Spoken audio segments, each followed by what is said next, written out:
即係咁砌完之後翻去嘅時候開咗，即係側邊兩個開咗之後就會翻起佢啦。and then 之後先至拉側邊，有個掣拉咗之後拉長，計翻個高度，例如個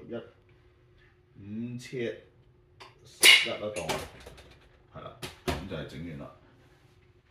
咁呢條繩咧就可以綁後邊嘅，即係後面有個位係扣住，即係如果唔想垂直180度 ，otherwise 咧就可以係咯，即係呢個可以較高啲、矮啲，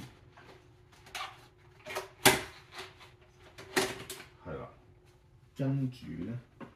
就可以舉高手分落去啦。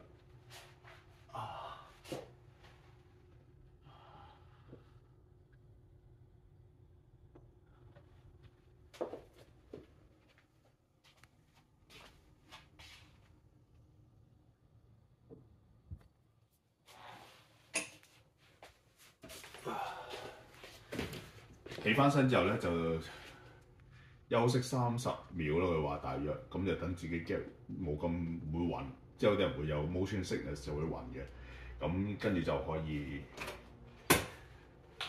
完成啦呢個。